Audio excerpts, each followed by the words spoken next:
चर्चेला घेण्यात येतील। विभागाच्या मागण्यांचा तपशील व स्वीकृत कपात सूचनांची यादी सदस्यांना टपालखानाद्वारे वितरित करण्यात आली आहे। कपात सूचना न मांडता मान्य करण्यात आलेल्या कपात सूचनांची उत्तरे माननीय मंत्री महोदयांच्या स्वाक्षरीने 30 दिवसाच्या कालावधीत सदस्यांना पाठवण्याची प्रथा आहे। जुलै 2010 पासून मान्य झाली असल्यामुळे आता कोणीही कपात सूचना मांडणार नाही असे मी गृहीत धरतो। या चर्चेसाठी चर्चा आरोधापर्यंत वेळ उपलब्ध आहे। सदस्य वेळेचे बंधन पाळून मला सहकार्य करतील अशी मी अपेक्षा करतो। आता चर्चेला सुरुवात होईल। प्रभू साहेब अध्यक्ष महोदय, अर्थसंकल्पावरील अनुदानाच्या मागण्यावर सार्वजनिक बांधकाम सुरुवात होऊ द्या। उद्योग, ऊर्जा, कामगार, खनिज कर्म, ग्रामविकास, आदिवासी विभाग, सहकारी पणन वस्त्र उद्योग आणि उच्चतंत्र विभागाच्या मागण्यावरती मी या ठिकाणी माझ्या मागण्या मांडतो। अध्यक्ष महोदय, सार्वजनिक बांधकाम विभागाच्या मार्फत आपण जर पाहिलं तर मुंबई गोवा जो मार्ग आहे तो आपण बघितलं असेल तर सिंधुदुर्ग जिल्ह्यामध्ये पूर्ण झाला आहे, पण रत्नागिरी आणि रायगड याच्यामध्ये गेले अनेक दिवस या संबंधीचं काम जे संत गतीने होतं आहे त्याच्यामध्ये अनेक गोष्टीच्या त्रुटी आहेत। या सगळ्या गोष्टीबद्दल नेमकं हा रस्ता पूर्ण कधी होणार आणि कोकणवासियांना या मार्गाने सरळ मुंबईहून कोकणात जाण्यासाठी अडथळे कधी बंद होणार आणि याची सुरुवात महामार्ग पूर्णपणे कधी सुरू करणार याविषयी सगळ्यांना शंका आहे। तर त्या दृष्टीने देखील माननीय मंत्री महोदयांनी या मागण्यामध्ये माझी मागणी अशी आहे की नेमकी ती तारीख या ठिकाणी घोषित करावी। अध्यक्ष महोदय, रायगड येथील राष्ट्रीय महामार्गावरील वडखळ ते अलिबाग हा 25 किलोमीटर रस्त्याचं काम हे अत्यंत निकृष्ट आहे। यामध्ये कोट्यवधी रुपयाचा गैरव्यवहार झाला आहे। याचं कारण असं आहे की राष्ट्रीय महामार्गावर वडखळ ते अलिबाग 25 किलोमीटर रस्ता असंख्य खड्डे बुजवण्यासाठी शासनाने 22 कोटी 14 लाखाचा निधी मंजूर केला। सदर रस्त्याचे काम कंत्राटावर देवर अर्थ म्युअर्स या कंपनीला देण्यात आले।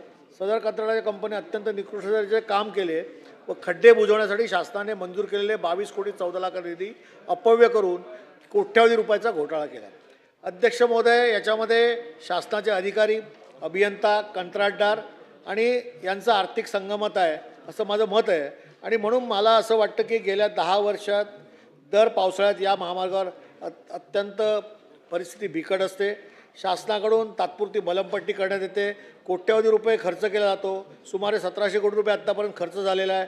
वडखळ ते अलिबाग 25 किलोमीटरचा महामार्ग सोबतीकरण करणार असल्याचं आश्वासन देऊन यावर कुठची कारवाई नाही आणि म्हणून माझी मागणी अशी आहे की या घोटाळ्यामध्ये जे अधिकारी, अभियंता, कंत्राटदार हे जे आहेत त्यांची चौकशी करून जर दोषी असेल तर याच्यावरती कारवाई करावी अशी माझी मागणी आहे।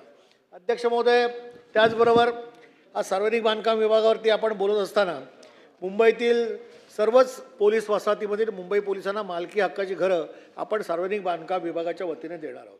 मुंबईतील वरळी बिडी चाळ येथील सहकारी निवासस्थानाची जागा पोलिसांना 15 लाखाचं घर देणार होतो। माननीय मुख्यमंत्र्यांच्या हस्ते आजच चावी वाटप आहे आणि या ठिकाणी असं आहे की मालाड येथील जी 36 पोलीस अंमलदार कुटुंबियांनी परवा मी माननीय मुख्यमंत्र्यांचे निवेदन दिलं त्याच्यामध्ये सार्वजनिक बांधकाम विभागाच्या पोलीस वसाहतीमध्ये क्रमांक 1A, 2B, 2 इमारतीमध्ये 96 पोलीस अंमलदार त्या ठिकाणी वास्तव्यात आहेत। 10 वर्षापासून निवासस्थानाची दुरुस्ती व देखभाल कामे निकृष्ट दर्जाची झाली। या ठिकाणी निधी देखील उपलब्ध करून देण्यात आला नाही।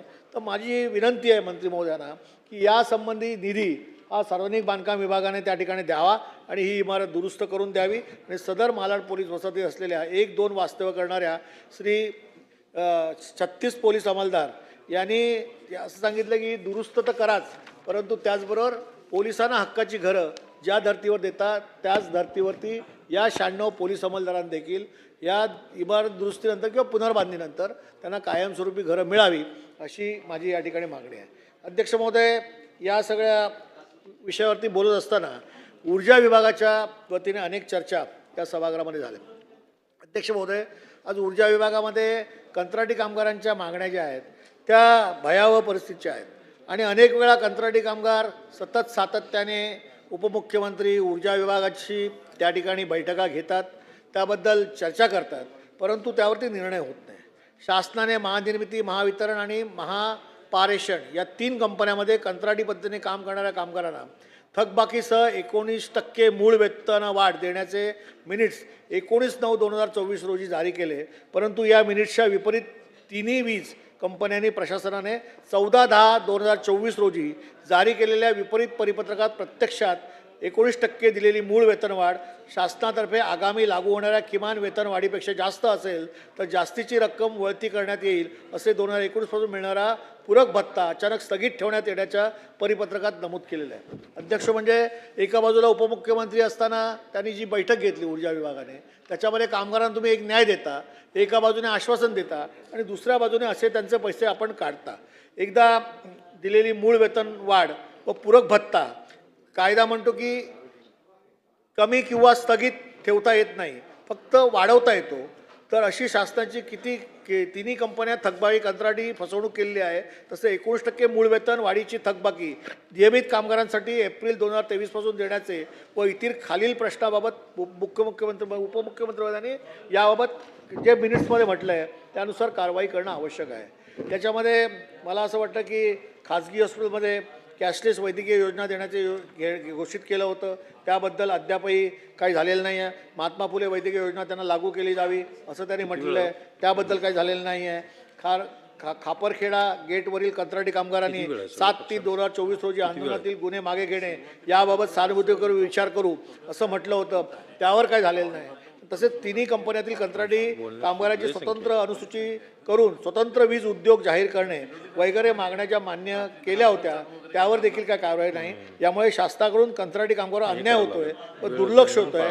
याबाबत शासनाने जो माननीय उपमुख्यमंत्री तथा ऊर्जा मंत्री यांनी 9/9/2024 रोजी बैठक घेऊन ज्या पद्धतीच्या मागण्यांना त्या ठिकाणी प्रतिसाद दिला होता ते मिनिट्सनुसार कारवाई करावी अशी माझी मागणी आहे.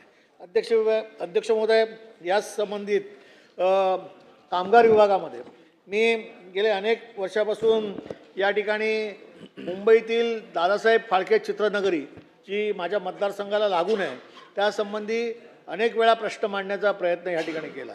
मी औचित्याचा मुद्दा आणला, लक्षवेधी मांडण्याचा प्रयत्न केला आणि याच्यामध्ये दादासाहेब फाळके चित्रनगरीतील राज्यातील चित्रपट व इतर करमणूक क्षेत्रातील कंत्राटी फिल्म कामगार ज्युनियर कलाकारांवर मालक निर्माते यांच्यासह सातत्याने अन्याय होत असल्याबाबत याबाबतचं मी पत्र दिलं आणि अध्यक्ष महोदय या विषयासंबंधी हिवाळी अधिवेशनाच्या 2025 उपस्थित केलेल्या औचित्याच्या मुद्द्यावर ते लेखी उत्तर आलेलं आहे. त्याच्यामध्ये असं म्हटलं की शासनान्वये मानक कार्यप्रणाली SOP लागू करण्यात आलेली आहे असं ते म्हणत आहेत, परंतु या कार्यप्रणालीनुसार 22 सप्टेंबर 2025 रोजीच्या आदेशानुसार शासनाने कामगारांच्या तक्रारी निवेदनावर तात्काळ कारवाई करण्यासाठी कामगार आयुक्त मुंबई उपनगर पश्चिम व मुंबई यांच्या अध्यक्षतेखाली संयुक्त समिती गठीत करण्यात आली होती असं म्हटलं आहे, परंतु या ठिकाणी कुठचीही कारवाई झालेली नाही. उपरोक्त कलाकार कामगारांच्या मागण्यावर मंत्री महोदयांनी दिलेलं उत्तर हे जे कपात सुचलेलं होतं ते विसंगतीचं आहे आणि म्हणून मी जे पत्र मान्य कामगार मंत्र्यांनी दिलं होतं,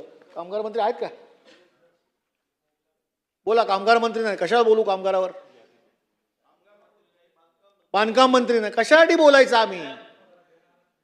म्हणजे बजेट तुम्ही मंजूर करून देणार, बोलवले काय बोलवणार? प्रत्येक वेळेला तुम्ही बोलवता, आम्ही बसायचं काय आहे की नाही? विरोधी पक्षाचं काय मंत्री नाही, कोण ऐकतं आमचं? कशासाठी आम्ही बोलतो? कशासाठी अभ्यास करतो? कशासाठी माहिती घेतो? सगळं बट्ट्याबोळ केलेलं आहे. अरे कपात सुद्धा उत्तर पण खोटं देता. तहकूब करा, हाऊस 10 मिनिटांनी तहकूब करा. प्रभू साहेब आम्ही बोलणार, आम्ही बसतो. प्रभू साहेब संसदीय कार्यमंत्री आहेत, संसदीय कार्यमंत्र्यांना उत्तर देणार नाही.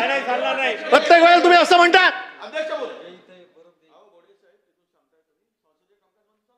इतक्या वर्षाचा प्रदीर्घ अनुभव असताना कशाला बसताय तुम्ही? चुकीची माहिती बघा, आम्हाला माहिती आहे इतक्या वर्ष आम्ही काम करतो, तुमच्यापेक्षा जास्त अनुभव आमचा आहे. असं चुकीचं करू नका आणि सांगू नका त्या पीठासन अधिकाऱ्यांनी बोलत नाही याचा अर्थ आपण चालू वडट्टीवार साहेब, वडट्टीवार साहेब आपण चालू करूया आम्हाला. प्रभू साहेब नाही असं आहे ना, रोज आम्ही चालवतो. आपण चालू करूया रोज चालू. मंत्री महोदय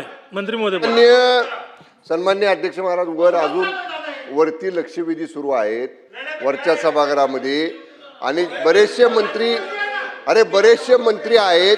राहिलेल्या मंत्र्यांना अध्यक्ष महाराज राहिलेल्या मंत्र्यांना निरोप देतो, त्यांना सुद्धा बोलवतो. आपण बोलून घ्या, लवकर बोलून घ्या. प्रभू साहेब चालू करा, चालू करा प्रभू साहेब. आपण मंत्री येत आहेत वरच्या सभागृहात नाही, मंत्री नाही, महोदयांनी चला. सांगितलंय आम्ही चाललो, घ्या तुम्ही मागण्या मंजूर करून जातो आम्ही. करा एक चालू तारखे करा मंजूर. आपल्याला विनंती आहे चालू करा प्रभू साहेब.